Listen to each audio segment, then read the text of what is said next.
The morning Celia Mercer buried her husband, the sky over Dust Creek.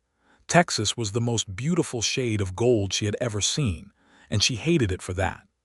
It was the autumn of 1878, and the land stretched out in every direction like a bolt of raw amber cloth, stitched through with dry creek beds and the occasional silver thread of a working river. The town of Dust Creek sat at the edge of what most civilized folks back east would call nowhere, though the people who lived there called it home with the fierce, territorial pride of those who had earned every hard inch of it. There were 300 and some odd souls in Dust Creek, give or take whoever had drifted in or out on the last cattle drive, and most of them stood at the edge of the churchyard that morning to watch Thomas Mercer get lowered into the red Texas earth.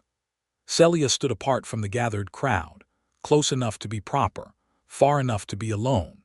She was 26 years old, and already she wore the kind of stillness on her face that took most women decades to learn. Her hair was dark brown, pinned tight beneath a black bonnet, and her eyes were the pale green of creek water in winter, clear and cold, and hiding whatever moved beneath the surface. She did not cry at the graveside, and the good women of Dust Creek noticed. They whispered to each other behind gloved hands that she was either very strong or very cold, and they were not entirely sure which one was admirable.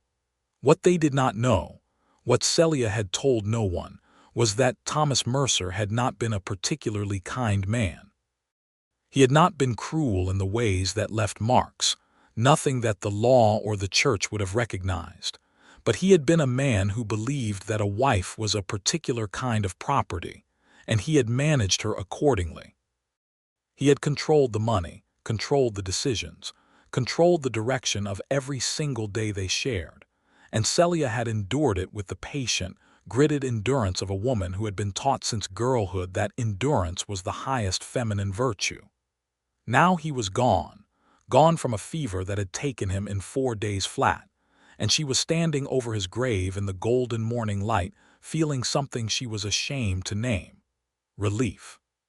She had a small house on the western edge of Dust Creek, a modest vegetable garden that was mostly dead now that autumn had come, a cow named Beatrice, and exactly $43 saved in a tin box beneath the floorboard of the kitchen.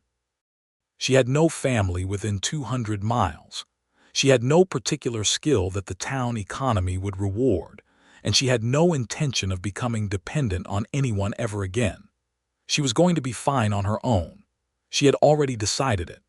The reception after the burial was held at the Mercer house because tradition demanded it, and Celia stood in her own parlor accepting condolences from people who had barely spoken to her when Thomas was alive.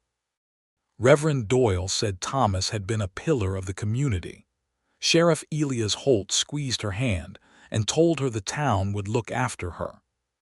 Martha Greer, who ran the boarding house on Main Street, pressed a pie into her arms and said in a low, meaningful voice that she should not be too proud to ask for help. Celia thanked them all and meant none of it and was glad when they left.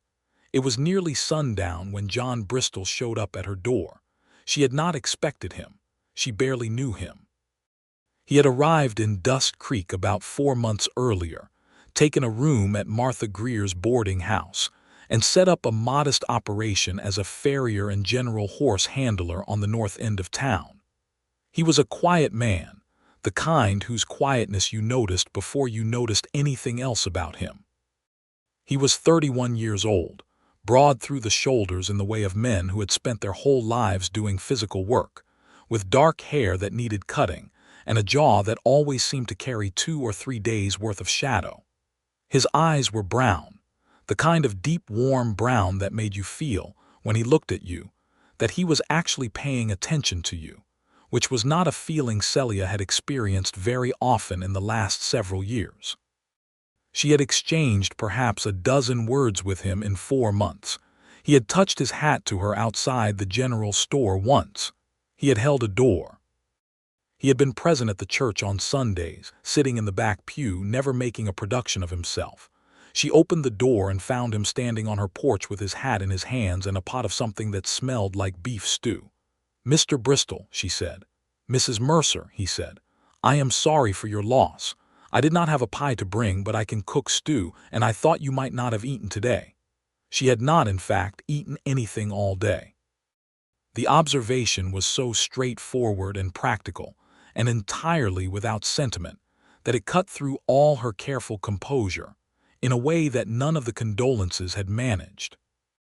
"That is very thoughtful of you," she said, and the words came out a little rough. "I will leave it on the porch if you would rather not have company," he said. "I do not need the pot back in any hurry." She looked at him standing there, hat in hand, making it so thoroughly easy for her to turn him away, and she found herself stepping back from the door instead. "You might as well come in," she said. "There is coffee." He sat at her kitchen table and they ate the stew, which was genuinely good, and they did not talk much, but the silence between them was not uncomfortable. It was the kind of silence that two people can share when neither of them has anything to prove. After a while, the oil lamp was casting the whole kitchen in warm amber light, and Celia found that her hands, which had been clenched all day, had unclenched in her lap. "How are you managing?" he asked. "I will be fine," she said. "I am going to be fine on my own." He looked at her across the table, that steady brown-eyed look that meant he was actually hearing her, and he nodded slowly, as if he were giving the statement the serious consideration it deserved. "I expect you will," he said. "You seem like the kind of woman who could manage most things." She did not know what to do with that. Thomas had never in their 5 years of marriage said anything that sounded remotely like it. John Bristol finished his coffee, thanked her for it, collected his pot, and left. He touched his hat on the way out and walked off down the road in the dark, and Celia stood on her porch watching him go with a feeling she could not immediately identify. It took her a while, lying in bed that night, to recognize it as something very close to warmth. She told herself it was gratitude. That was all.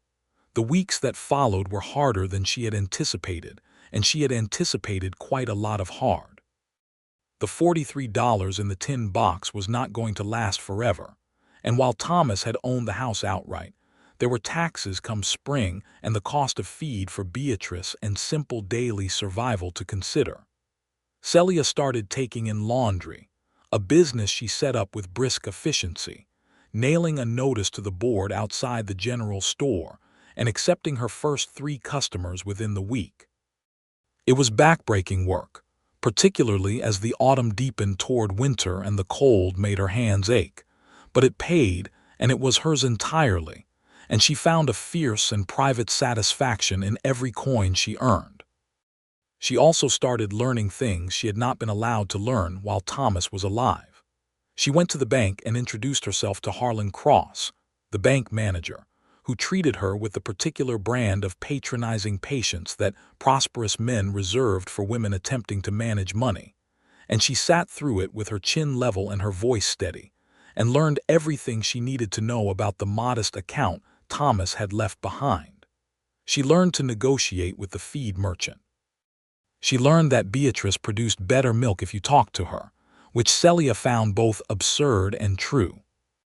She saw John Bristol around town, as was unavoidable in a place the size of Dusk Creek. He was always working, always occupied with some horse or some piece of equipment or some task that required the full application of his considerable physical capability. He nodded to her when they passed. Twice he tipped his hat.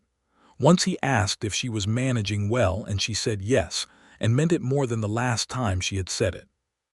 November arrived and brought cold rain and mud that turned the main street of Dusk Creek into a challenge to cross without losing a boot, and it was in the middle of this miserable November that 3 things happened in quick succession that changed the direction of Celia Mercer's carefully managed solitary life. The first thing was that the fence around her small property came down in a windstorm, and Beatrice wandered. Celia spent 4 hours in the freezing rain tracking her cow through the scrub and brush west of town before she found her half a mile out, perfectly calm and unrepentant, standing in a creek bed eating dead grass. Getting Beatrice home took another hour and left Celia soaked through and furious, and so cold she could not stop shaking when she finally got back inside. The second thing was that she got sick. It was not a serious illness, not the kind of thing that killed, but it was a persistent, miserable cold that settled into her chest and kept her coughing through the nights and moving like a woman wading through deep water during the days. She kept working because stopping was not an option, kept heating water and washing other people's clothes, and hanging them to dry in the cold air and collecting her coins. But every morning she woke feeling worse than the day before, and by the end of the first week, she was running a low fever and her hands shook when she poured her morning coffee. The third thing was that John Bristol appeared at her back door on a Thursday morning with lumber and tools and the calm announcement that he was going to fix her fence. She was in no condition to argue gracefully. She was standing in her kitchen in her worn house dress, her hair loose because she had not yet had the energy to pin it, holding her coffee cup with both hands and trying to stop coughing long enough to feel human. She stared at him through the back door window for a moment, then opened the door. "Who told you about the fence?" she demanded. "Martha Greer mentioned Beatrice had gotten loose," he said. "I had a few hours this morning.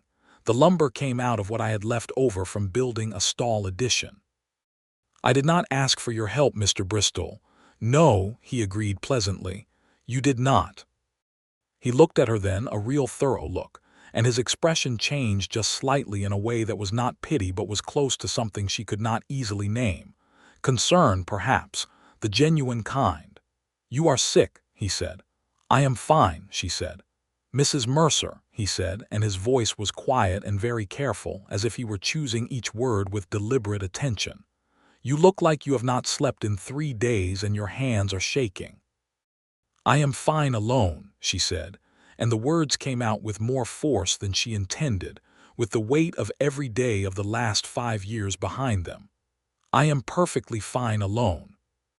He was quiet for a moment, standing there in the cold with his lumber and his tools, looking at her with those steady brown eyes that did not flinch and did not condescend.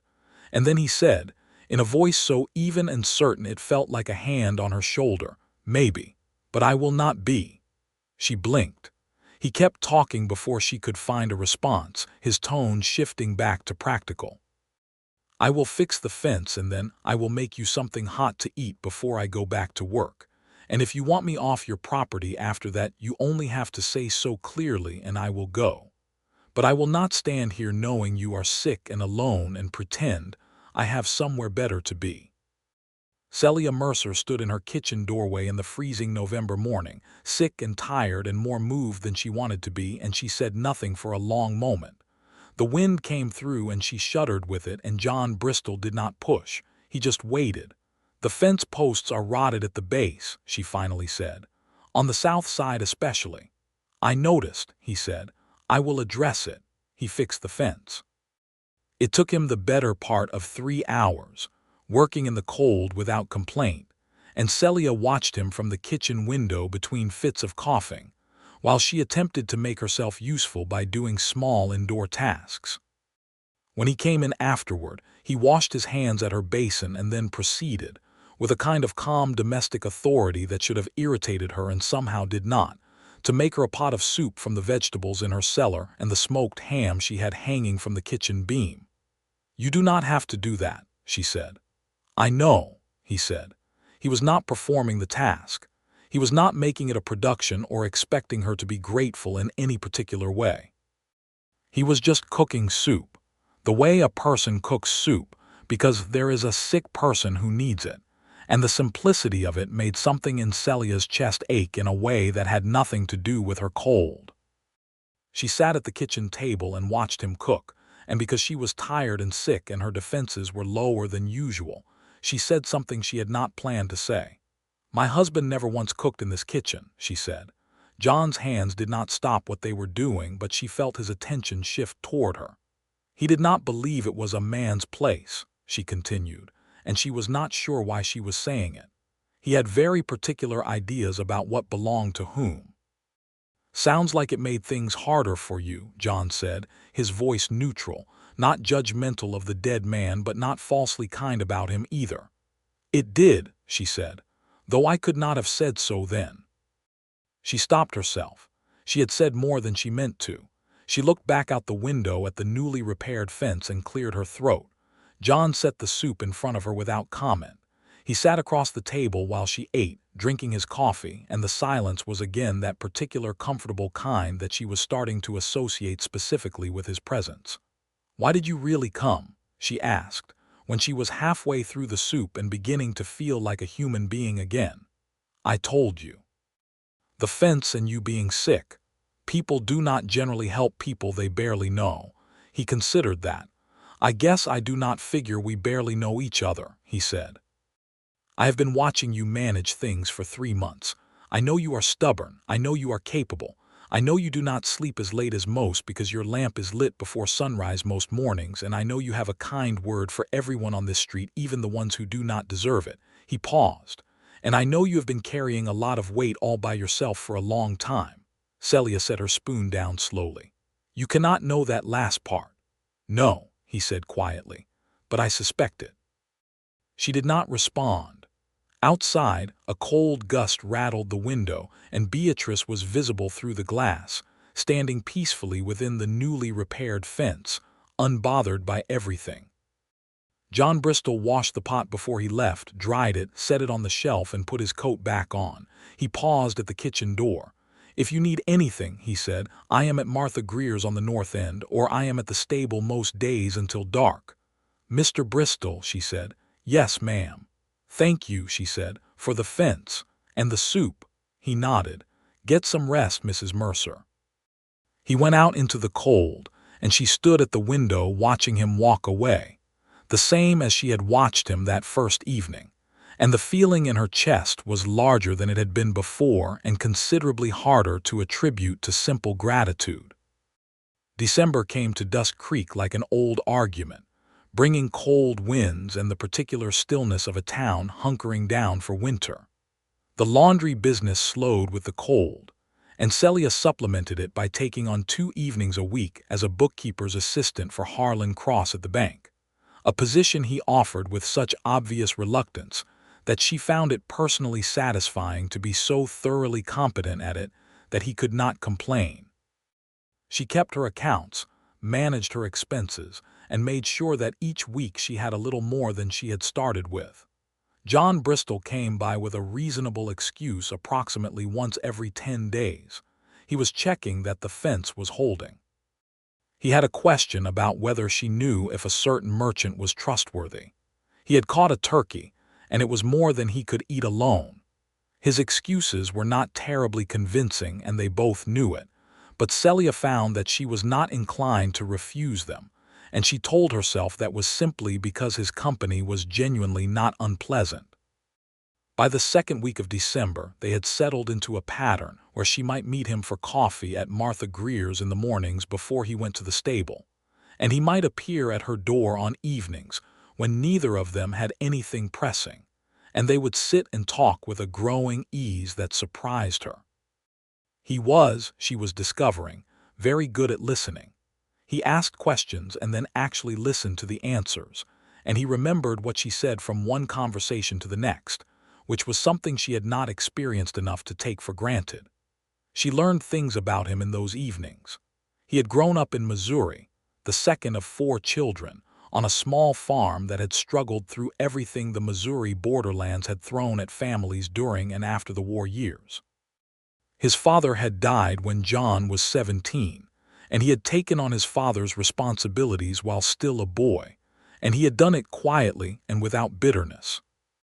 He had worked horses his whole life, had a genuine love for the work that showed in the way his voice warmed when he talked about it. He had come to Texas because Texas needed farriers and he needed a fresh start, though he was careful about the details of why. She asked him one evening in mid-December what he had needed to start fresh from. He turned his coffee cup in his hands.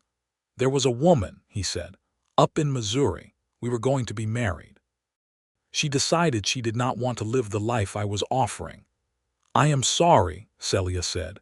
"I am not anymore," he said, and he said it simply, without drama, like a man who had genuinely made his peace with something. She was right that it was not what she wanted. I think she knew herself better than I knew her. Celia thought about that. It is rare for a man to be so fair about it. "I did not always see it that way," he admitted. "It took me a while." She appreciated his honesty. She appreciated, in fact, almost everything about the way he conducted himself, and she was aware that this appreciation had moved some distance past mere friendly regard and into territory she was not entirely sure she was ready for. She was just finished being a wife. She was just beginning to understand what it meant to be solely herself. She was not going to stumble into something without thinking. Christmas came, and Dust Creek decorated itself in the modest way of frontier towns, with pine boughs in the windows and a tree outside the church. And the saloon on the far end of Main Street roared with the particular festive energy of men who had been cooped up too long. Celia attended the Christmas service and sang the hymns and accepted Martha Greer's invitation to the boarding house dinner, at which John Bristol was also present, and they sat across the long table from each other and were politely formal in the way of people who are very aware of each other. After the dinner, walking home in the cold, clear night, the stars over Dust Creek so bright and thick they seemed close enough to touch, he walked beside her without asking, and she did not tell him she could walk alone. They went without speaking for most of it, their breath making small clouds in the frigid air, their boots crunching on the frost-hard ground, and it was the most companionable Celia had felt in longer than she could remember. At her gate, she turned to say good night and found him looking at her with an expression she had not seen from him before. It was not the careful, patient look he usually wore. It was something more unguarded, something that made her breath catch slightly. "Merry Christmas, Mrs. Mercer," he said. "Merry Christmas, Mr. Bristol," she said. She went inside and leaned against the closed door for a moment and admitted to herself, in the privacy of her own kitchen, that she was in considerable trouble. January brought the worst cold of the season and the unexpected arrival of a man named Dale Pryor, who rode into Dust Creek on a horse that was clearly not his own, and set himself up at the saloon with a confidence that made the sheriff nervous. Pryor was a land speculator, or so he said, interested in the territory west of town for a cattle operation, and he moved through Dust Creek's social circles with the greasy ease of a man who had learned to be charming in lieu of being trustworthy. He took an interest in Celia Mercer within his first week. He found out she was a widow with property on the edge of town, and he began appearing wherever she appeared with an assiduous persistence that she found immediately irritating. He was not outright aggressive, but he was pushing, always occupying slightly more space than was comfortable, always finding a way to stand between her and the exit, always suggesting in small, subtle ways that a widow woman alone was in need of someone to take care of things for her. "I am managing quite well, Mr. Pryor," she told him outside the general store on a Tuesday morning, when he had materialized for the fourth time in as many days. "I have no doubt you are doing your best," he said, with a smile that did not reach his eyes. "But there are things a woman alone cannot easily manage. The spring thaw is going to make that road of yours a mess, and your property taxes will be due, and I hear you have only one animal and a kitchen garden. Now, I would be happy to make you a very fair offer on that land, and then you could have the money to set yourself up in town somewhere more comfortable." "My land is not for sale," she said. "Everything is for sale if the price is right," he said, still smiling. "Good morning, Mr. Pryor," she said, and went into the store. She mentioned it to John that evening, not because she needed his help, but because he was there, and she wanted to say it aloud and hear how solid the words sounded when spoken to someone who would not dismiss them. He listened with the careful attention he always gave her, and his jaw tightened almost imperceptibly at certain points, and when she finished he said, "He sounds like a man who is used to people not taking him seriously when they say no." "He is," she agreed. "I have known men like him." He looked at her. "Do you want me to have a word with him?" "No," she said firmly. "I do not need you to fight my battles." "I know you do not," he said. "I was asking if you wanted me to, not telling you I was going to." She considered that distinction. It was, again, so different from what she was used to that it momentarily disarmed her. "I will handle it myself," she said. but thank you for asking rather than assuming." A slight smile crossed his face. "I learned that one the hard way," he said. Pryor did not give up easily. He continued his attentions through January and into early February, and Celia continued to refuse him with increasing directness. She spoke to Sheriff Holt about it, who was sympathetic but explained with the weary honesty of a practical man that Pryor had not actually done anything the law could address. She considered her options and made inquiries of her own, asking around about Pryor with the quiet, methodical thoroughness she had learned to apply to everything since becoming her own only advocate. What she found out, through patient conversation with the right people, was that Dale Pryor had done this before. In 2 other small Texas towns, he had found widows with property, pressured them into selling at low prices, and then turned around and sold the same land at considerable profit when the cattle routes came through. He was not a speculator.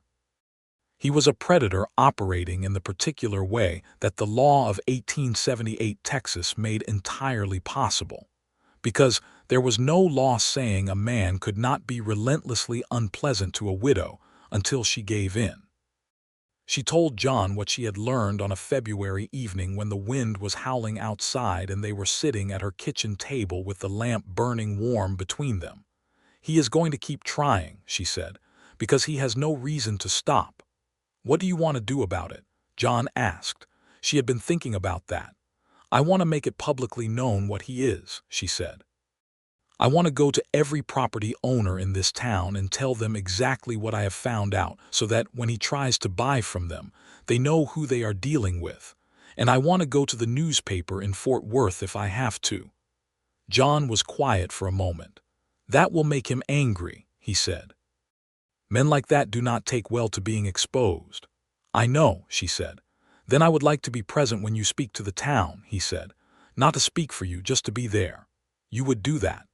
"I told you I would not be fine if you were managing danger alone," he said. "That stands." She looked at him across the lamp in the warm light with the wind raging cold and dark outside, and something in her chest settled into a kind of quiet certainty that she had been circling for months. "All right," she said softly, "you can be there." They did it on a Saturday when the largest number of people would be in town. Celia went to the feed merchant and the general store and the bank and the church hall, and she spoke to people directly and plainly about what Dale Pryor was and what she had discovered. John stood nearby each time, not interfering, not inserting himself, but present the way a solid wall is present, there if you needed to lean against it, doing nothing but existing otherwise. Pryor found out what she was doing by midday. He found her outside the bank, and he was not smiling now. "You are making a serious mistake, Mrs. Mercer," he said, his voice low and hard. "I am making several things, Mr. Pryor," she said. "A mistake is not among them. You are a widow with a small house and a garden, and you are making an enemy of a man who has friends. You are a man who has exploited women in difficult circumstances, and you are doing it in a town where people are now paying attention," she said. "I would think carefully about which of us has made the more serious error." He held her gaze for a moment and she held his, and then John materialized beside her, not threatening, not physical, just there, and the expression on Pryor's face shifted as he registered the math of the situation. "Good afternoon, Mr. Pryor," John said, pleasantly. Pryor left Dusk Creek 2 days later. Sheriff Holt confirmed it with some satisfaction, and Martha Greer declared at the boarding house dinner that evening that Celia Mercer was the bravest woman in Palo Pinto County, which made Celia laugh for the first time in what felt like a very long while. The laugh surprised her. She sat at Martha Greer's crowded table and laughed, genuinely and without reservation, and she felt John looking at her from 3 seats away. And when she met his eyes across the table, there was something warm and open in his expression that made the laugh die gently into a smile that lingered much longer than she expected.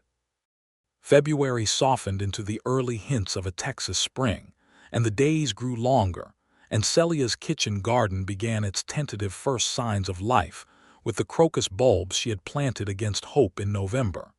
She found herself counting the days between seeing John Bristol and being quietly glad when they were short. They had begun walking together on Sunday afternoons. It was not formally arranged. It had simply evolved from the first Sunday in late January when they had both been leaving the church at the same time, and John had offered his arm and she had taken it. And then the following Sunday the same thing had happened, and now it was simply understood. They walked the roads west of town, where the land opened up into that vast amber and sage expanse that was so much bigger than any one person's troubles. And they talked about everything and nothing, about the town and the horses and the books she was reading and the letters she was writing to her sister in Memphis, and the way the light hit the ridge at that particular hour of the afternoon. It was on one of these walks in the first week of March that he told her about his family more fully. About his mother, still alive, living with his sister in Kansas City now.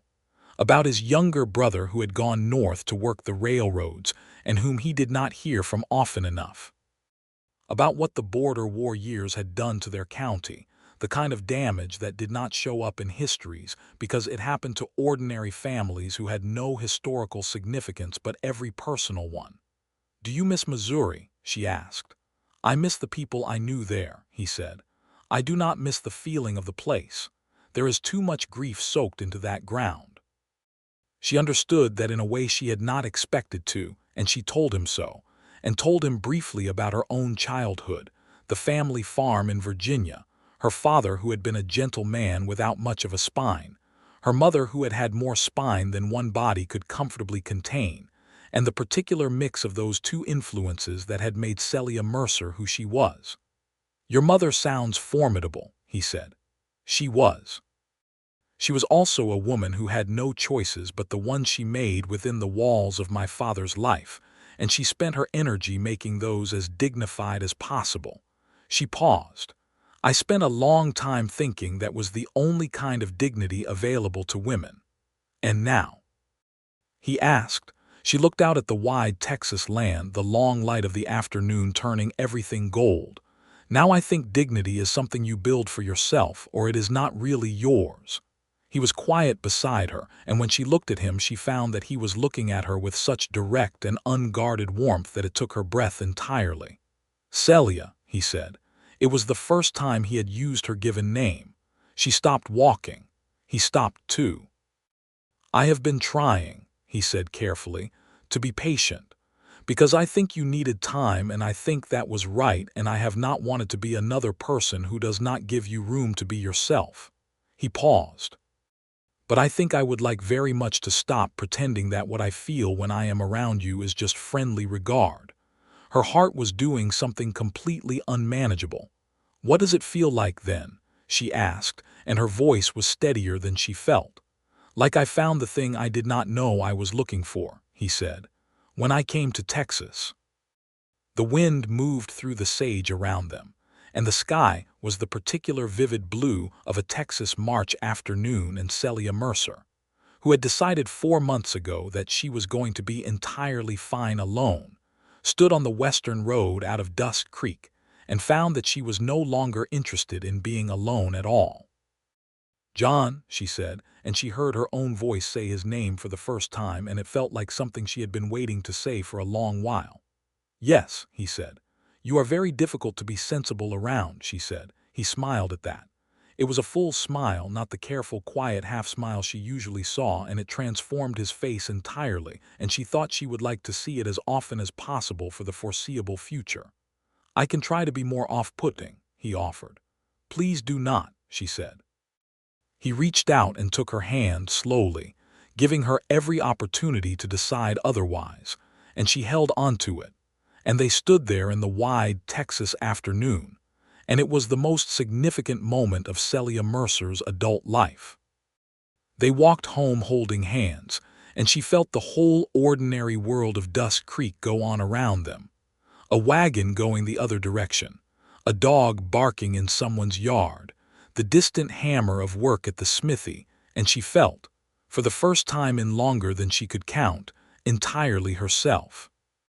Spring arrived in full by April, and brought the transformation that Texas springs always promised, the extraordinary sudden green of it after the dry gray winter, the wildflowers coming up in colors so vivid they seemed improbable, the creek running clear and full. Celia's kitchen garden came into its own, and she planted more than she had the previous year, expanding the rows with the particular optimism of someone who had begun to believe in their own future. John had begun eating supper with her most evenings. He brought things, rabbits he had caught, vegetables from the market, bread from the bakery on Thursday when the baker came through, and she cooked, because she was genuinely a good cook, and enjoyed it now that cooking was her own choice rather than a requirement. They had fallen into the easy domestic rhythm of two people who fit together well, and both of them were aware of it, and both of them were taking it at a pace that felt right rather than hurried. He kissed her for the first time on an April evening when they were standing on her porch after supper watching a thunderstorm come in from the west, the lightning walking on the horizon in slow, brilliant strokes. He put his arm around her against the chill that came before the rain, and she turned her face up toward him, and he kissed her once, very softly, and then looked at her. "All right," he said. "Very much so," she said. The thunderstorm broke over them while they stood there, and she laughed and he pulled her toward the door, and they stood in the doorway watching the rain come down in sheets on the dark garden, and the lamplight was warm on his face, and she thought with clarity and certainty, "I love this man." She was not ready to say it yet, but she knew it, and knowing it felt like finding solid ground after a very long crossing. April moved into May, and with May came the cattle drive season, which transformed Dusk Creek temporarily into a town, with considerably more energy and considerably less peace. 300 head of longhorn came through from the south, driven by a crew of 15 men who camped on the plain south of town, and made their presence known each evening at the saloon. John's farrier work increased dramatically as the drive crew came in with horses needing attention, and he worked long days with evident satisfaction. On an evening in mid-May, when the cattle drive crew was camped 2 miles south and you could hear the lowing carried on the night wind, John arrived at Celia's door with a different kind of expression than usual. He was holding his hat in his hands, which he always did when he was about to say something serious. "I have had an offer," he said when they were seated at the kitchen table. She waited. "The drive boss wants me to come on with them for the rest of the push north," he said. 3 months' work. Good pay. They lost their farrier in San Antonio and they need someone reliable." She looked at him. She felt something cold and immediate move through her chest, which she identified immediately as fear, and beneath it something that shamed her more. The impulse to ask him to stay, to tell him she needed him, which was not true and was not fair. "That is good money," she said carefully. "It is," he agreed. "It would set me up for a real stake, maybe a proper stable of my own." He paused. "I have been thinking about putting down permanent roots here. This would help with that." "Then you should go," she said. He looked at her steadily. "What I want to know," he said, "is whether there is a reason to be thinking about permanent roots in Dusk Creek specifically." She held his gaze. The lamp burned between them and the night wind carried the distant sound of the herd. "Yes," she said, "there is." His face did something quiet and profound. "Then I will be back in August," he said. "I will be here," she said. He left with the drive crew the next morning. He came to say goodbye at her gate, and she shook his hand formally because they were in the street and the town was watching. And then he leaned over and kissed her cheek, and she heard Martha Greer's delighted intake of breath from 20 feet away and did not mind at all. The 3 months he was gone were different from the months before she had known him. She was not lonely in the hollowed-out, purposeless way of her marriage years. She was occupied and productive and purposeful, but she was aware of his absence the way you are aware of a specific light going out in a room. The room is not dark, but you keep noticing the place where the warmth was. She wrote to him. He had left her an address at the fort that would serve as the drive crew's mail post through the summer, and she wrote careful, honest letters that surprised her with what they contained. She told him about the garden and the laundry business, and the small dramas of Dusk Creek life. She told him about a conversation she had overheard in the store that had made her think about something he had said. She told him what she was reading. She told him, in a letter she wrote on a June evening and then sat looking at for 10 minutes before she sealed it, that she missed him specifically and distinctly, and looked forward to August with something she was not entirely able to express in language. He wrote back.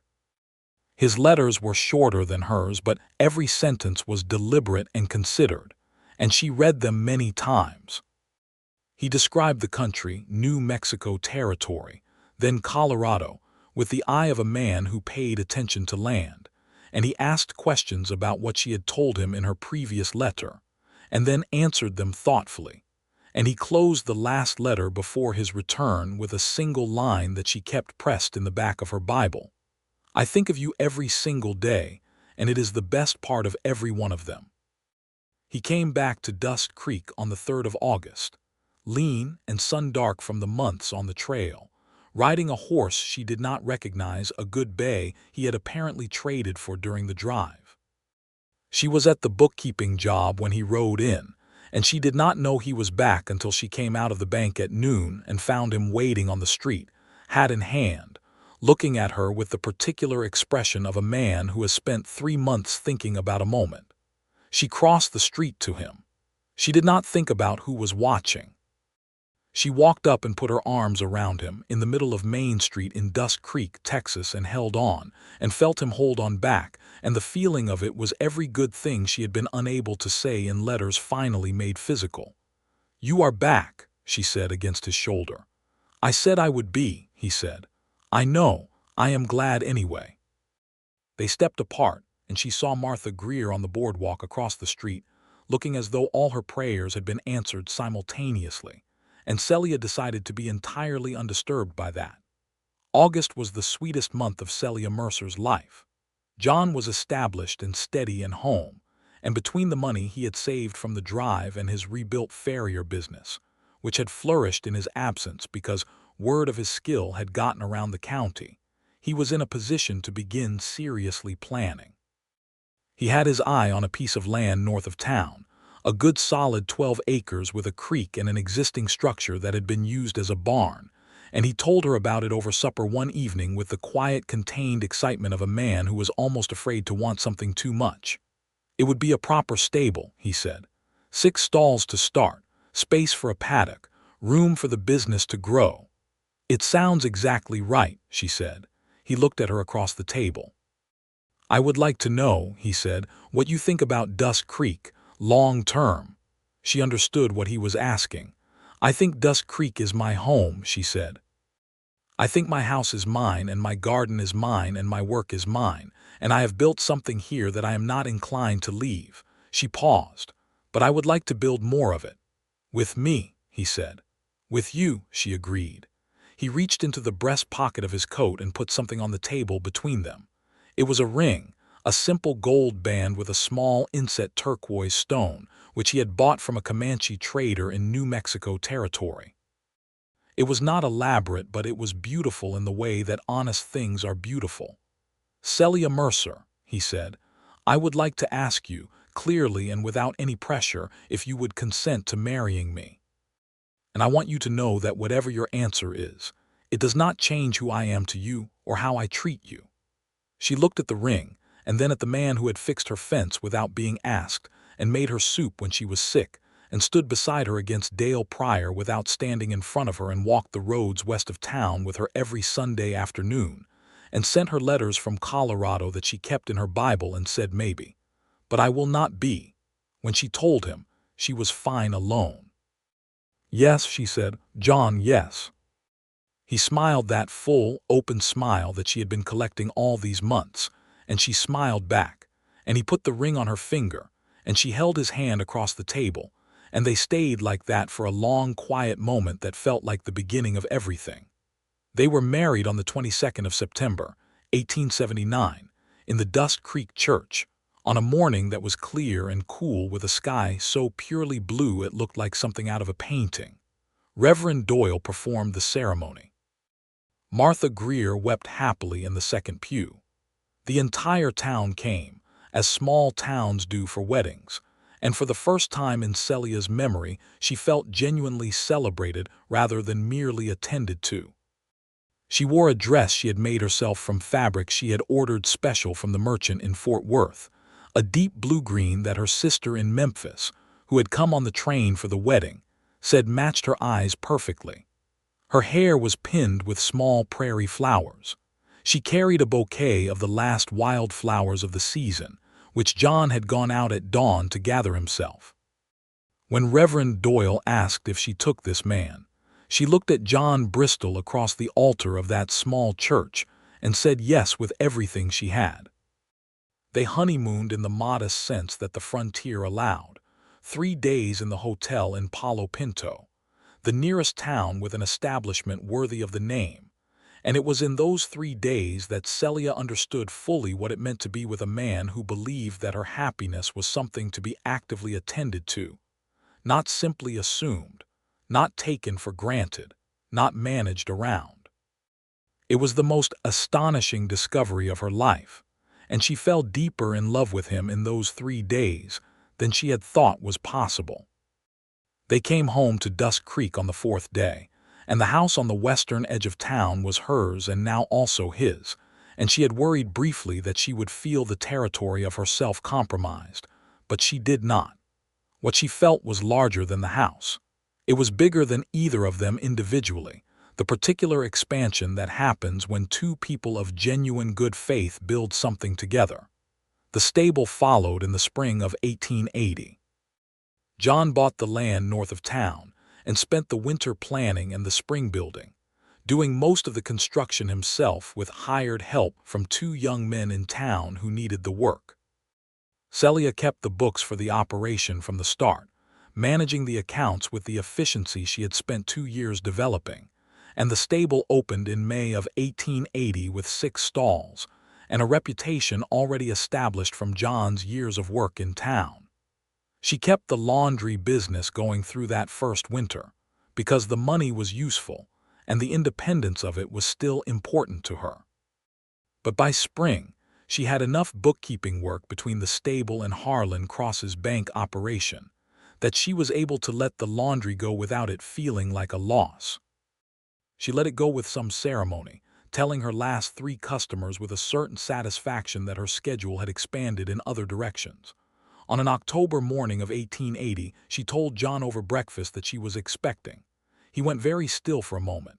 He was holding his coffee cup and he set it down slowly and looked at her, and his expression was so completely open that she felt her eyes sting. "Celia," he said. "Yes," she said, answering a question he had not asked. He came around the table and crouched beside her chair and took her hands in both of his. "Are you well?" he asked. "How are you feeling?" "I am fine," she said, and this time the words carried nothing but truth. "I am actually fine."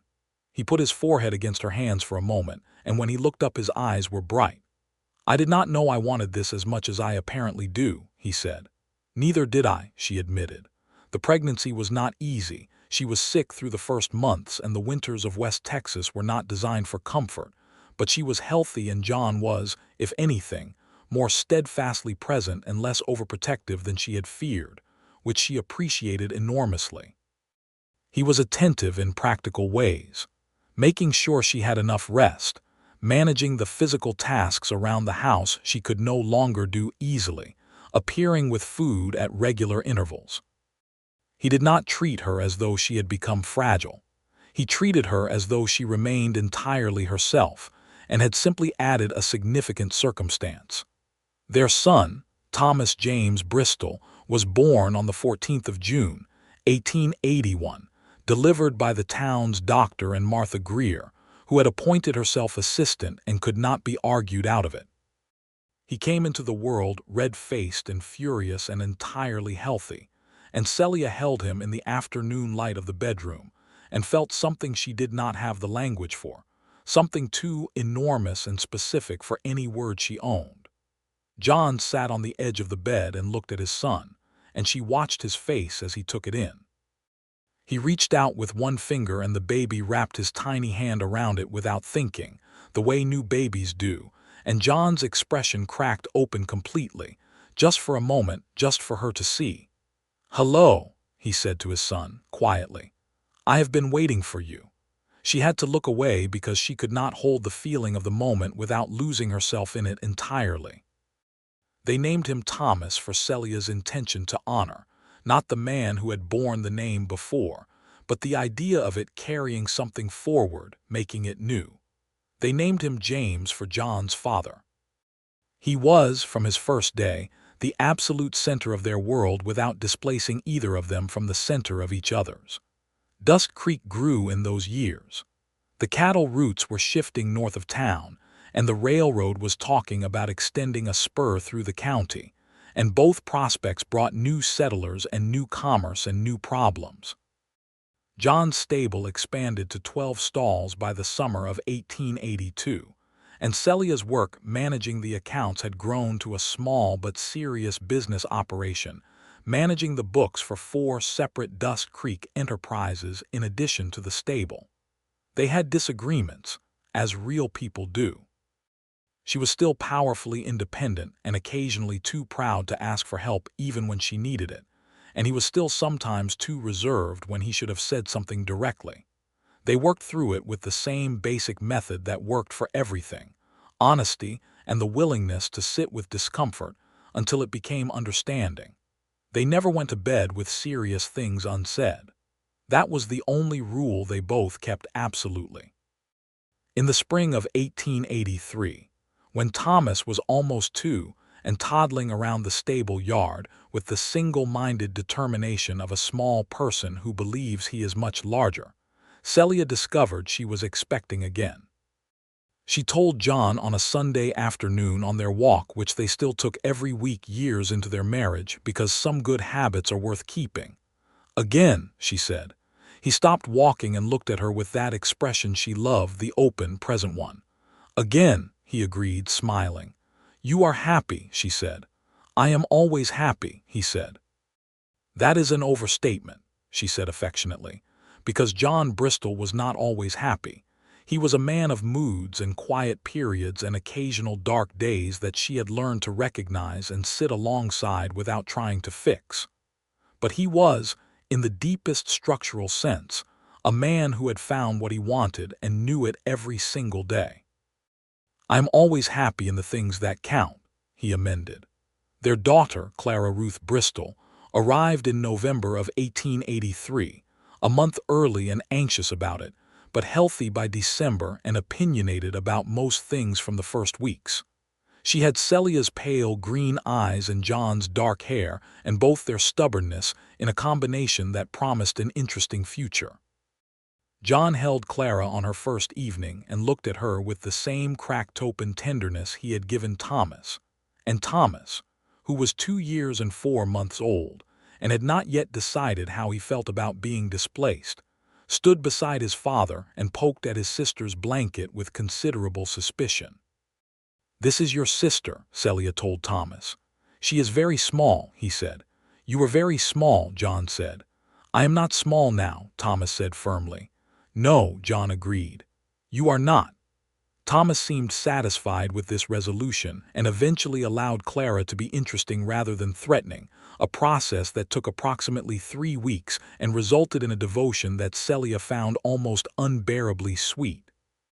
The years of the middle 1880s were years of building and growing and weathering, and occasionally just living. The railroad did extend its spur, coming through 12 miles south of Dusk Creek in 1884, and the effect on the town was significant. More people, more money, more possibility, and the particular upheaval of a place changing faster than it can easily accommodate. John's stable business transformed with the railroad, because horses were still the last mile of everything and always would be for a good long while, and Celia's bookkeeping expanded until she was managing accounts for 7 businesses and had started mentoring a young woman named Ida Peel, who was 15 and sharper than anyone in town had yet noticed, and who would go on to manage accounts for half the county by the time she was 25. Celia had opinions about Ida Peel and young women in general that she expressed whenever she had the opportunity. She had been shaped by the injustices of her own early life, by the way the law and the custom of the time funneled women's capability into the narrowest possible channels and called it propriety, and she was not shy about saying so in the right company. She was careful, because 1885 Texas had hard limits on what a woman could say publicly about these matters without becoming a problem rather than a voice. But within those limits she was consistent and clear-eyed, and she gave every young woman she knew the same thing no one had given her at that age: honest information about what they were capable of and encouragement to use it. John agreed with her on all of it. He always had. It was not something they had ever argued about, not once, and she thought sometimes that this was one of the truest measures of his character, not that he was a man of his time, most men were, but that he was a man who could see past what his time told him to see. They were sitting on the porch one October evening in 1885, the kind of evening that comes once or twice a season in Texas, when the temperature is exactly perfect, and the air smells like everything good. Thomas asleep inside and Clara asleep on Celia's lap in a warm bundle, and the stars over Dusk Creek doing what they always did, being more numerous and magnificent than any reasonable number of stars needed to be. "John," she said. He said beside her, half drowsy. "Do you remember what you said to me the morning you came to fix the fence?" "More or less," he said. "You said maybe, but I will not be," she said, "when I told you I would be fine alone." "I remember," he said, more awake now. "I think about that sometimes," she said, "about how close I came to sending you away." "You were allowed to," he said. "You had every right to." "I know," she said, "but I am glad I did not." She looked at him in the starlight, this man who had walked into her life with lumber and stew, and the radical and ordinary decency of a person who simply paid attention. "You changed everything." He was quiet for a moment. Clara made a small sleeping sound in Celia's lap. The October air moved gently through the yard. "You changed everything," he said. "I want you to know that. I came to Dusk Creek with a hammer and a string of bad habits and no particular direction, and you showed me what it looked like to build something real." He reached over and took her free hand. "Everything I have is because of who you are."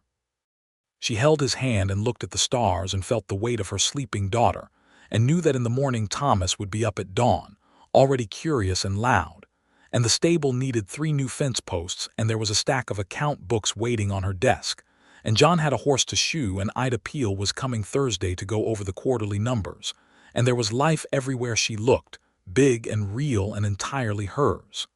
"Maybe I would have been fine alone," she said softly. "Maybe," he agreed. "But I am so much better with you," she said. He squeezed her hand. "So am I," he said, "every single day." They stayed on the porch until the chill finally moved them inside, and the stars over Dusk Creek kept on being excessive, and Beatrice's granddaughter, a young heifer they had named Beatrice II out of sentiment, lowed once from the pen at the side of the house, and the lamp went on in the kitchen, warm and gold, and the door closed behind them, and in the house on the western edge of Dusk Creek, Texas, everything was the way it was supposed to be. By the spring of 1886, the Bristol household had settled into the particular rich texture of a life fully inhabited. Thomas was 4, a compact and determined child who had developed a near-religious devotion to the horses at his father's stable, and could name every one of the 12 animals by disposition as much as by name. He knew which ones wanted the grain first, and which ones needed to be spoken to before you put a hand on their neck. John watched him with the horses and told Celia with quiet wonder that their son had a gift, the way some people are simply fluent in a language others have to learn. Clara, at 2, was a different creature entirely, more verbal, more social, more inclined to be in the middle of whatever was happening and commenting on it with the frank conviction of someone who had already concluded that her observations were welcome. She had chosen Martha Greer as a particular object of adoration, and Martha Greer had responded with the wholehearted surrender of a woman who had been waiting for someone to adore. Celia's bookkeeping business was, by this point, substantial enough that she had begun to think of it as a real enterprise rather than a collection of individual clients. She had taken on an office space, one room above the general store that she rented from Will Sayers for $2 a month. And she went there 4 mornings a week, and Ida Peel came 3 of those mornings. And together, they managed the accounts of 11 Dust Creek businesses and 2 ranches. It was not a thing that had a name in 1886. This kind of professional service operated by a woman from a small Texas office. But it existed because Celia had built it, and it worked because she was excellent at it. She had also, in the early months of that year, begun a quiet correspondence with a woman in Austin who was part of a network of women working toward greater property rights and legal standing for Texas women. The laws were slow and the work was long, and Celia knew that she would likely not see in her lifetime the full fruit of what she and others like her were planting. But she planted it anyway, with the same patient thoroughness she had applied to everything since becoming her own only advocate, and she told Ida Peel about it, and she told the young women in town about it, and she kept her correspondence going. John knew about the correspondence. He knew about all of it. He had come home one evening to find her at the kitchen table surrounded by letters and documents, and she had looked up ready to explain and possibly defend, and he had said, "What do you need me to do?" And she had been once again slightly undone by the specificity of his support. "Nothing right now," she had said, "but it is good to be asked." "I mean it literally," he said, sitting down. "I can write letters. I can speak to men you cannot easily reach. I am not going to pretend it is not partly my fight too, because I have a daughter and I want her to have more room than the world is currently planning to give her." Clara at that point had been 11 months old and asleep in the next room, entirely unaware of the world's plans for her. "All right," Celia said. "When the time comes, I will tell you what would help." He had nodded and poured himself coffee and sat with her at the table while she worked, and that was enough. Summer of 1886 brought a drought that put Dust Creek and the surrounding ranches under considerable strain. The creek dropped, the grass went brown early, and the ranchers who depended on the creek water for their herds started making the kinds of difficult decisions that drought years demanded. John's stable, which served both the town trade and the ranch trade, felt the pressure through the summer as customers cut back on expenses, and he and Celia sat down in July with the account books and made their own adjustments with the same practical, undramatic approach they applied to all things. "We can let Ida's hours reduce for August and September," Celia said, "but I want to pay her through October at the reduced rate so she has stability." "Agreed," he said. "What about the stable hands?" They worked through it systematically, finding every place where they could be prudent without being unjust to the people who depended on them. And by the end of the evening, they had a plan that would see them through even if the drought lasted into fall. It broke in September, with a 2-day rain that came in from the Gulf and soaked the ground and refilled the creek, and came down on Dust Creek with such conviction that the streets ran with red mud and everyone stood on their porches and watched it with naked relief. Thomas stood in the yard in his night clothes and held his face up to the rain, and John went out and stood with him, and Celia watched from the porch with Clara on her hip and thought that this was the picture she would carry longest. Her husband and her son in the September rain, faces up, grateful. The autumn of 1886 was a recovery, and the winter was gentle, and by the spring of 1887 Dust Creek had absorbed the drought year the way frontier towns absorb hard years, with the slightly hardened, slightly wiser quality of a place that has been tested and held. It was in that spring that John's mother came to visit. She had not been well, and his sister in Kansas City had written to say that a change of air and the company of family seemed indicated, and John had immediately written back that she should send their mother on the train to Texas. Celia had agreed without hesitation and prepared the spare room with genuine care. Celia Bristol was a small, fine-boned woman of 62 who had the look of someone who had been beautiful in her youth and had aged into something more interesting character, mostly, running through every line of her face. She came off the train from the station south of town with the careful dignity of a woman who would rather fall down the steps than admit they were difficult, and John caught her arm and she allowed it without comment. She was, Celia discovered within the first day, a woman of considerable perception and limited patience for social performance. "You are not what I imagined," Eleanor said to Celia that first evening with the directness of the very old and the very honest. "What did you imagine?" Celia asked. "Something softer. John described you as capable, which in my experience usually means managing. But you are not managing. You are actually doing things." She considered Celia with those sharp eyes. "You are the right one for him."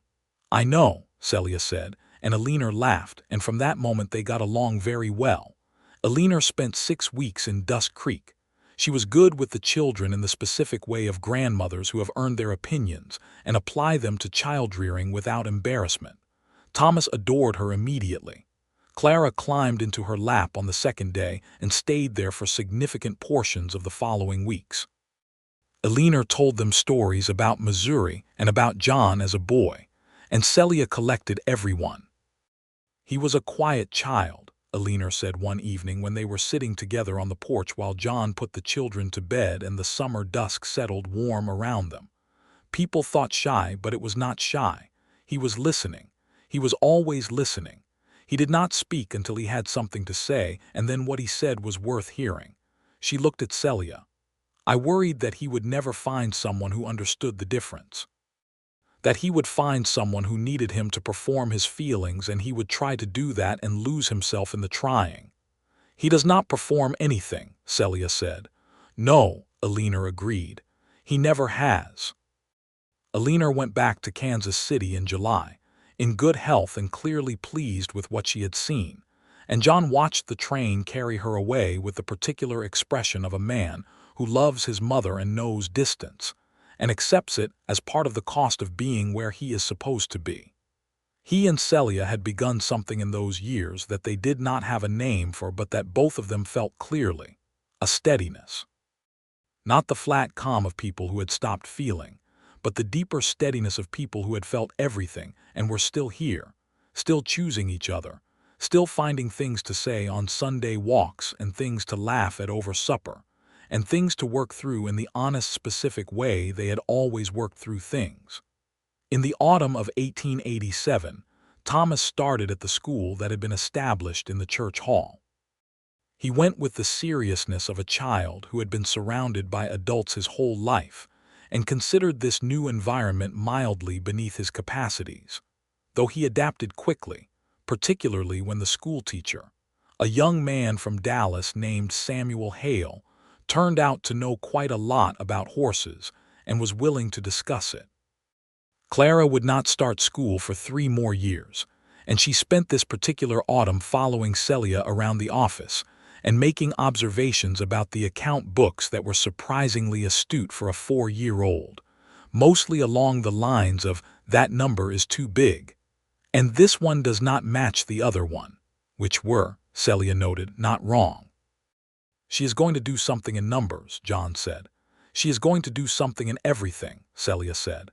"I intend to make sure she has the opportunity." "I know you do," he said. "So does she."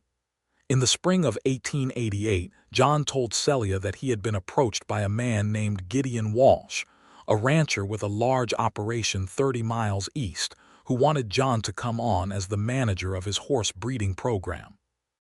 It was a significant offer, good money, respected position, the kind of thing a man in John's trade spent years hoping for. Celia listened to the whole of it before she spoke. "What do you want?" she asked. "Setting aside the money and the prestige, what do you actually want?" He was quiet for a moment.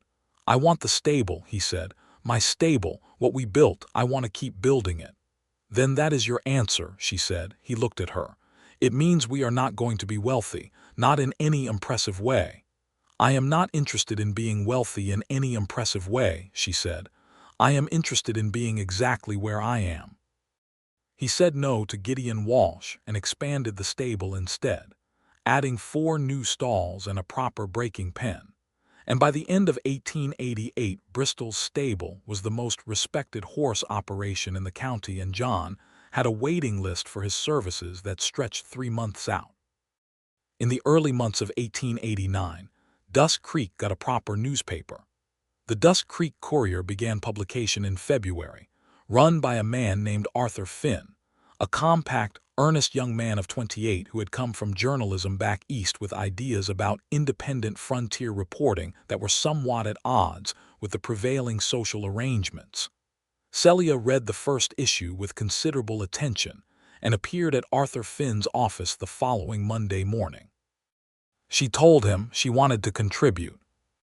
She had things to say about the women's property rights work she had been doing, about the situation of women in frontier communities, about the financial realities of widowhood, and the legal framework that made independent women legally disadvantaged in a dozen specific ways. She said all of this calmly and directly, and Arthur Finn, to his credit, listened. He ran her first piece in the March issue. It was careful and factual and restrained, because she knew those were the versions that lasted, and it generated more response than any other piece in the March paper, both positive and negative, which Arthur Finn told her was the best possible indicator that she was saying something real. John read it at the breakfast table and looked up at her when he finished. "This is very good," he said. "Is it accurate?" "Every word," he said. "You know it is." She began writing a monthly column. It was not always comfortable, and twice in 1889 she received letters that were more threatening than argumentative, and both times John took them seriously, and both times Celia took them seriously, and neither of them let the other pretend that the world was less complicated than it was. She kept writing. She was going to keep writing. She had decided that on the day she wrote the first piece, and it was not a decision that required revisiting. The summer of 1889 was the summer Thomas turned 8 and decided he was old enough to help at the stable in meaningful ways, which John allowed with the careful supervision of a father who respected his son's capability without romanticizing the hazards. Thomas worked Saturday mornings that summer, learning to groom and feed and the basic management of the animals he loved, and he came home each Saturday smelling like horse and hay, and radiating a specific satisfaction that Celia recognized as the feeling of work that suits you. Clara had started school by then and was, as Celia had predicted, doing something in everything. She read above her level and calculated above her level, and had opinions about both that her teacher, now a young woman named Miss Garrett who had come from San Antonio, navigated with impressive equanimity. Clara also, at 5, had decided that her mother's account books were interesting and had begun appearing at the office on Saturday mornings to look at them, which Celia permitted and even encouraged, sitting beside her daughter at the desk and explaining what the numbers meant with the simple honesty of a person who believed you could tell children the truth about the world. One October afternoon in 1889, Celia was in the office when Ida Peel, who was now 19 and managing clients independently, knocked on the door and came in with an expression that suggested both nervousness and determination. "Mrs. Bristol," she said, "I have been offered a position in Fort Worth, with a law firm that needs a full-time bookkeeper and account manager. It is a good salary and a real opportunity." Celia looked at her. She had known this was coming, in the vague way you know when someone you have helped grow is nearly ready to outgrow the space you provided. "You should take it," Celia said. "I do not want to leave you without help," Ida said. "I will find help. Fort Worth needs what you can do, and you deserve an opportunity that is as large as your ability." She stood and held out her hand. "I am very proud of you, Ida." Ida shook her hand and then, unexpectedly, hugged her, and Celia held on for a moment and felt the particular satisfaction of having given something to another person that she had never been given herself. Ida left for Fort Worth in November of 1889, with a letter of reference from Celia that was more thorough and enthusiastic than anything the Fort Worth law firm had likely ever received, and she went with the certainty that she was going somewhere she was capable of being, because a woman in Dust Creek had told her so and meant it. The 1890s came to Dust Creek in the way that decades come to small towns, incrementally, one changed thing at a time, until one day you look around and realize the place is different from what it was, though it has happened too slowly to mark a specific moment of change. The railroad spur had become reliable. The telegraph had come. The school had expanded into its own building. The saloon was still the saloon, but there were now 2 proper restaurants and a hotel with real beds and a bathhouse. John's stable remained central to the town's life, even as the composition of its work shifted. Fewer cattle drives came through as the ranching industry reorganized around the railroad access, but the county grew in population, and the demand for good riding horses and working animals increased steadily. John hired 2 permanent hands by 1891, and trained both of them himself with the thoroughness of a man who cared about the animals as much as the business. Thomas, at 10, was effectively his father's assistant on the weekends, a fact that both Bristol men regarded as self-evident and appropriate. He was going to work horses. This was as clear to everyone who knew him as anything in Dust Creek could be.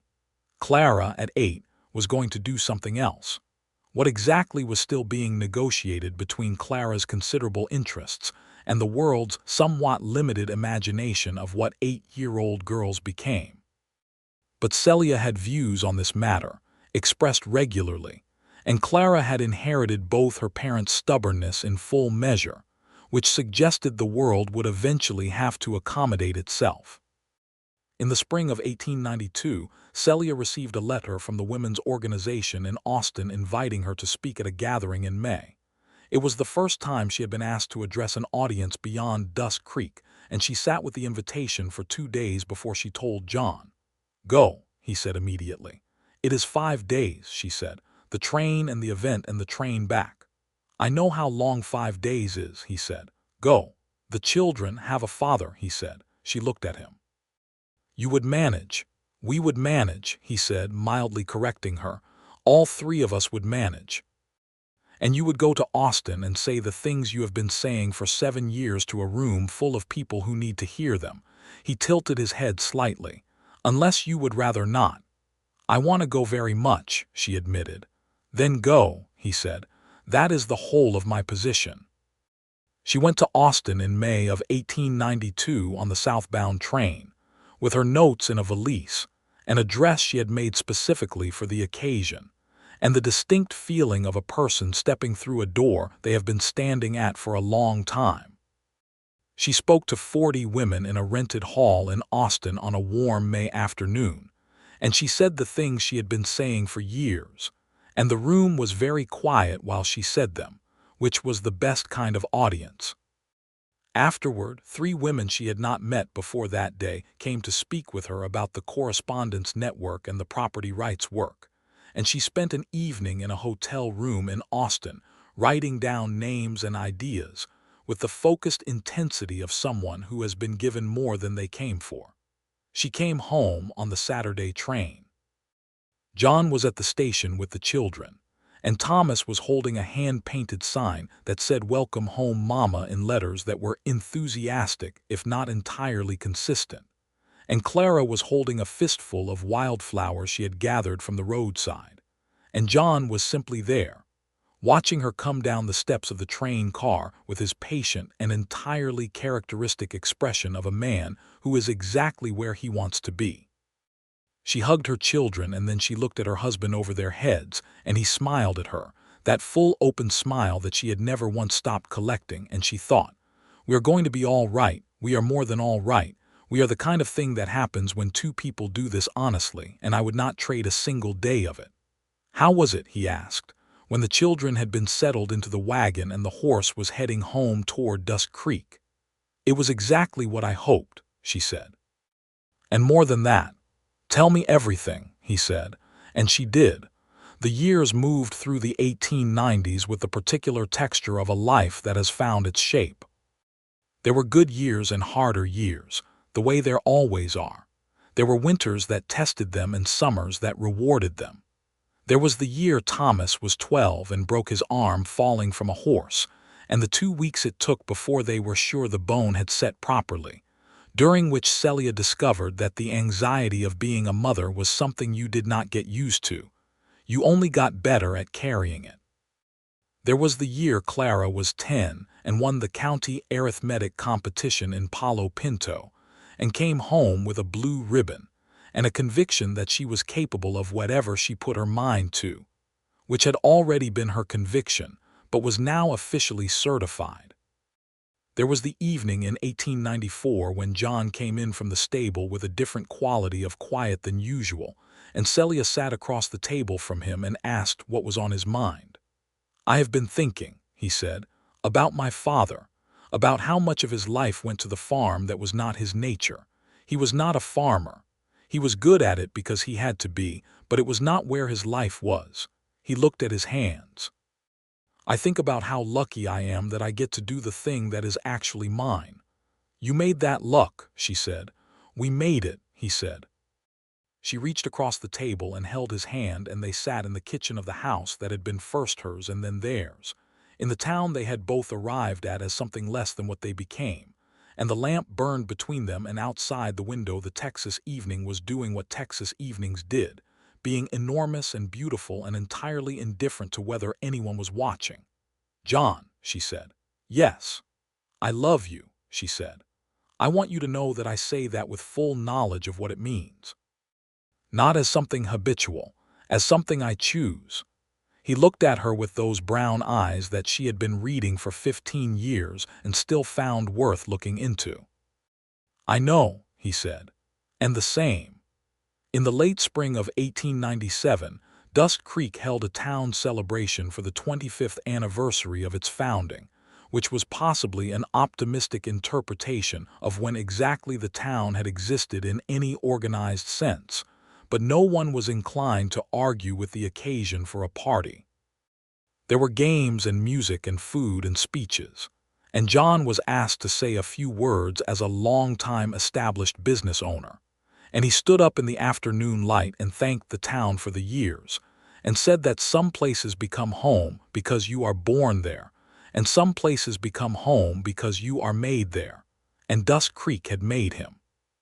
Celia sat in the front row with Thomas, who was 16 now and tall and quiet in his father's way, and Clara, who was 13 and already the most interesting person in any room she entered, and she listened to her husband speak and felt the sum of everything they had built moving through her like something carried in the blood. Thomas built his first working relationship with a rancher that year, an informal partnership with the Anderson cattle operation 3 miles east, where he spent his Saturdays doing the horsework that had been the direction of his whole life. He was already taller than John by a quarter-inch, and had his mother's jaw and his father's eyes, and possessed the practical, unhurried competence of both of them in a combination that made people trust him on sight. Clara had begun corresponding with a school in San Antonio that offered advanced courses for young women who showed exceptional aptitude in mathematics, and she had shown them the aptitude, and received an encouraging letter, and was managing the bureaucracy of the opportunity with an efficiency that made Celia quietly proud in a way she could barely contain. "She is going to go further than Dust Creek," John said one evening, watching their daughter read at the kitchen table with the focused intensity she brought to everything. "I know," Celia said. "Is that all right with you?" "It is everything I worked for," Celia said. "For her to have options I did not." John was quiet for a moment. "And for yourself?" he asked. "Are you all right with how things turned out for you?" She looked at him. The kitchen was warm and smelled like supper, and outside the window the last of the October light was doing something extraordinary with the clouds. Her children were here. Her work was here. Her life was here, the one she had built herself with this man beside her, the one that was hers in every meaningful sense of the word. "I will tell you what I told you the night you came to fix my fence," she said. "I told you I would be fine alone." He smiled. "I remember. I was right that I would have been fine," she said. but I was not right that fine was enough. She took his hand across the table, the same gesture she had made 100 times in this kitchen over 15 years, and it had lost none of its meaning. I am so much more than fine. He brought her hand up and pressed his lips to her knuckles, the small tender gesture that he had always done when words were less adequate than the moment required, and she felt it all the way through, the way she always had, the way she thought she probably always would. Thomas married in 1901, a rancher's daughter named Ruth Alvarez from a family with deep Texas roots, and the wedding was held on the Anderson property on a September afternoon that looked exactly like a Texas September afternoon ought to look. And Celia and John stood together watching their son become a husband with the particular moved pride of parents who have raised someone they genuinely like. Clara went to San Antonio in 1900 to study and came back to Dust Creek in 1903 with a certificate in accounting and mathematics and a set of professional ambitions that she proceeded to pursue with a thoroughness that delighted everyone who knew her and complicated the day of anyone who underestimated her. She set up her own practice in Fort Worth by 1905, and she came home to Dust Creek for every Christmas and several Sundays in between, and the sight of her walking up the road toward the house was, for Celia, one of the reliable best moments of every year.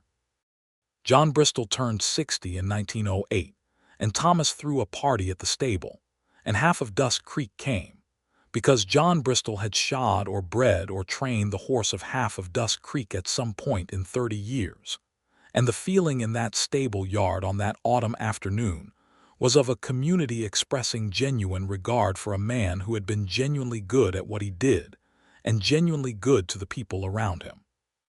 Celia stood beside her husband in that stable yard, 56 years old now, her dark hair gone largely silver and her face carrying 30 years of sun and weather and expression, and she thought he was more beautiful to her at 60 than he had been at 31, which she had not anticipated but found entirely true. She said so later, at home, which made him laugh. "That is almost certainly your eyesight failing," he said. "My eyesight is excellent and you know it," she said. He put his arm around her. "Then I will take your word for it," he said, and kissed her temple, and they stood in the kitchen of the house that had been hers first and then theirs for 30 years, and the lamp burned the same color it had always burned, and outside the window the Texas night was doing what it always did. In the year 1912, which was the year that Arizona and New Mexico became states, and the country felt itself in a particular moment of change and possibility, Celia Mercer Bristol finished a piece of writing that was longer than anything she had previously attempted, a detailed account of the women's property rights work in Texas from the 1880s through the present, intended for submission to a journal in Austin. She wrote it at her desk in the office above the general store, which she still maintained, which she would maintain as long as she was capable of mounting the stairs, and she read it back to herself 3 times before she was satisfied. She brought it home and read it to John. He listened the way he had always listened all the way through without interrupting. When she finished, he was quiet for a long moment. "Celia," he said, "yes, this is the best thing you have written. You think so." "I know so," he said. "Send it." She sent it. The journal published it in the spring issue of 1913, and she received more letters in response to it than to anything else she had written, many of them from women in Texas and beyond who said in various ways that they had not expected to find their experience described so accurately, and that finding it described made them feel less alone. She read every letter. She answered every letter, even when answering took months. By 1915, John Bristol had turned his stable over to Thomas in the formal sense, though he still went in most mornings because the horses were still his, and he and Thomas managed the transition with the ease of 2 people who had worked alongside each other long enough to read the room without speaking. Thomas had grown into a man of such evident competence and steady decency that Celia sometimes looked at him, and felt the full circuit of 34 years close in on itself. The baby held in the afternoon light of the bedroom becoming this person who managed 12 stalls and a reputation and a marriage and his own young son, Robert Thomas Bristol, born 1904, who already had an opinion about horses. Robert was the one who had inherited Clara's facility with numbers as well as Thomas's love of horses, which combination suggested a future in the business side of the industry. And John watched his grandson with the same considering gaze he had turned on Thomas decades earlier. Clara came for Christmas of 1915, and the whole family was gathered in the Dust Creek house, which had been expanded twice over the years to accommodate children and guests and the general expanding pressure of a life lived fully. There were 7 people at the table: Celia and John, Thomas and Ruth, Robert and Clara, and the place was warm and loud with the particular warmth and loudness of people who are genuinely glad to be in the same room. John made a toast. He stood at the head of the table with his glass of cider, and he looked around at all of them. And Celia saw his expression moving through the full catalogue of what he felt, and she held her own glass and waited.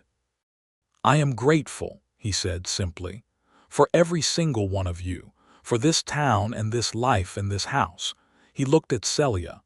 "And most of all for the woman who let me fix her fence in November of 1878 and changed everything that came after."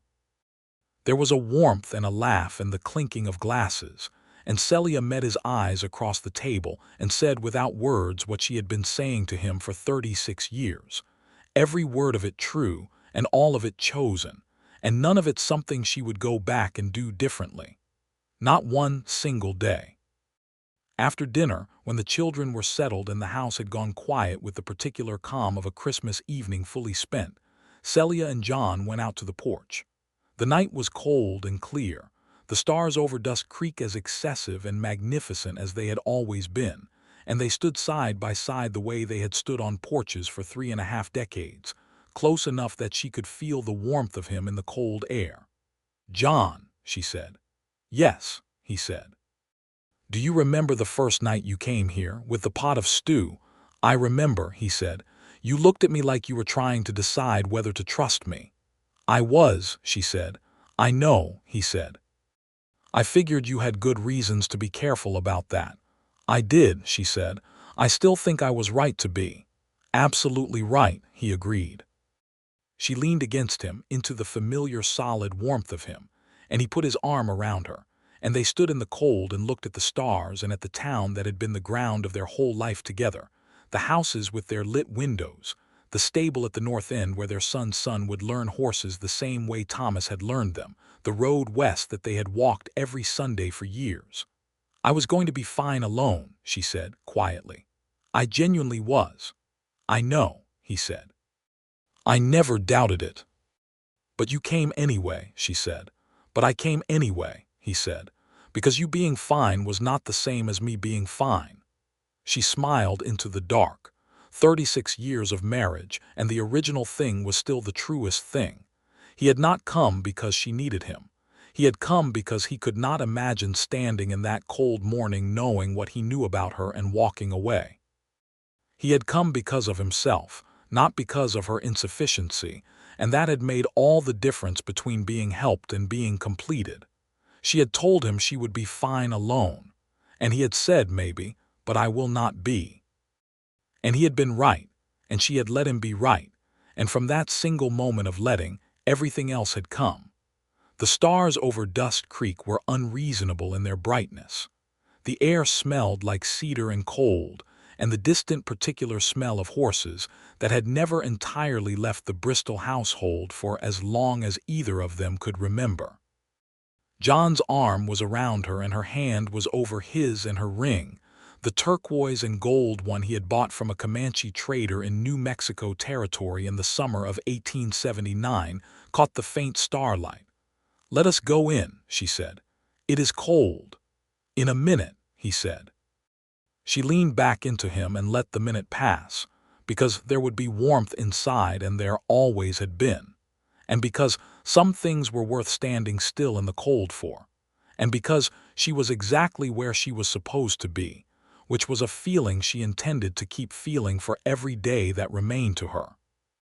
The Texas night held them both, and the stars went on being stars, and John Bristol kept his arm around his wife, and Celia Mercer Bristol held on to him back, and the story of them went on, quietly and fully and without any need for further dramatic turns, because the biggest thing that had ever happened to either of them was already done.